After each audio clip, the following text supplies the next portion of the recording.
In life and in war, there are no bad teams, only bad leaders. That's the core principle behind extreme ownership. When Navy SEALs Jocko Willink and Leif Babin led one of the most highly decorated special operations units of the Iraq War, they discovered something that changed how leadership is viewed forever. They learned that success or failure always comes down to one thing: the leader. And the best leaders take full, absolute responsibility for everything that happens on their team. No excuses, no blame, no pointing fingers. Only ownership, extreme. Ownership is not about barking orders or being the loudest voice in the room. It's about being accountable. It's about leading by example, prioritizing the mission above ego, and taking responsibility for everything that happens under your watch, even if it's not your fault. That's the difference between someone who leads and someone who just holds a title. Let's start with the basic premise. If your team is failing, it's your fault. That's a hard truth to swallow. Most people instinctively deflect blame. It's human nature to protect your ego. But the moment you accept total responsibility, you gain total power. Because now, you can fix it. You're no longer at the mercy of other people's mistakes. You're in control. One of the most important aspects of extreme ownership is the idea that there are no bad teams, only bad leaders. In Bud-S training, the brutal Navy SEAL selection course, there was an experiment. They swapped the leaders of the best and worst performing boat crews. What happened? The worst team, once under new leadership, suddenly became one of the best. The only variable that changed was the leader. That's the power of ownership. Leadership sets the tone, creates the culture, and drives performance. But extreme ownership doesn't mean micromanaging. It means trusting your people, delegating responsibility, giving them the tools to succeed, and holding them accountable. It's a balance, being hands-on when necessary, but letting go when your team is ready to take charge. And sometimes, taking ownership means admitting your own failures. It means being humble enough to say, "I messed up," and then fixing it. Jocko tells the story of a mission gone wrong. Friendly fire, confusion, disaster. He stood in front of his team and his commanding officers and said, "It was my fault. Not the weather, not the enemy, not the intelligence, just him." That level of accountability earned him even more respect, because true leaders own their mistakes and use them as fuel for growth. Leadership isn't about being perfect. It's about being honest. If something goes wrong, don't look for someone to blame. Look in the mirror, then fix it. That mindset builds trust, loyalty, and results. It inspires others to step up. Because if you own your mistakes, they'll own theirs. It creates a culture of responsibility. Another key lesson from extreme ownership is about leading up the chain of command. That means not just managing those below you, but also influencing those above you.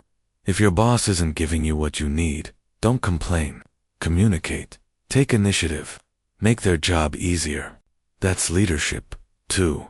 A true leader also understands the importance of prioritizing and executing. In the chaos of combat, you can't fix everything at once. You must identify the most important problem, focus on that, and then move to the next. Multitasking is a myth. Great leaders simplify, clarify, and execute. In business and life, it's the same. When everything feels like it's on fire, you have to slow down. Breathe.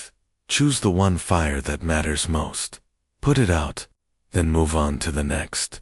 That's how you win one battle at a time. Discipline is another pillar. Discipline equals freedom. The more structure you build into your life, the more freedom you unlock. Wake up early. Stick to routines. Do the hard things first. That gives you the space to be creative, make clear decisions, and lead others effectively. Without discipline, you're reactive. You're chasing problems. But with it, you're proactive. You're setting the pace. But discipline also means saying no to distractions, to ego, to things that don't align with the mission. Focus is freedom, and great leaders protect their focus at all costs. One of the silent killers of leadership is ego. Ego clouds judgment. It makes you defensive, rigid, and unwilling to adapt. The moment you think you know everything, you've already failed.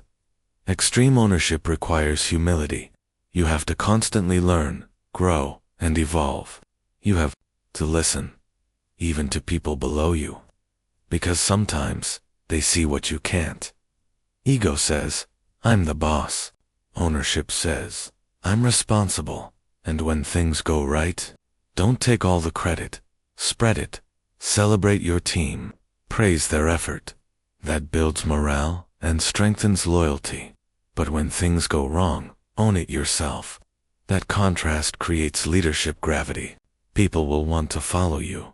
Extreme ownership also emphasizes the importance of clarity. Your team can't execute what they don't understand.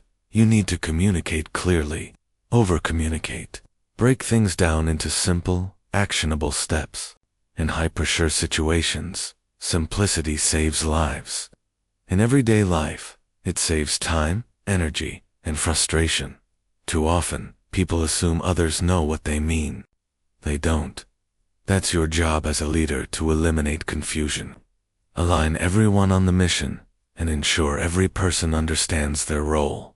Another core principle is cover and move. It's about teamwork. Everyone has a role, and every role supports the bigger picture. Silos kill performance. Departments fighting each other drain energy. Ego creates division, but when everyone works together, moving in sync, progress becomes unstoppable. Leadership isn't about being the smartest, strongest, or loudest.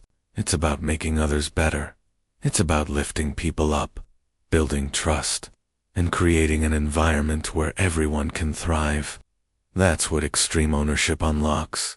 If you want to win in business, relationships, fitness, or life, stop blaming, start owning.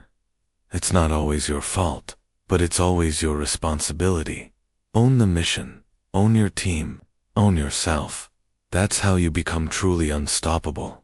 And remember this, you don't rise to the level of your goals. You fall to the level of your discipline. Build that discipline daily.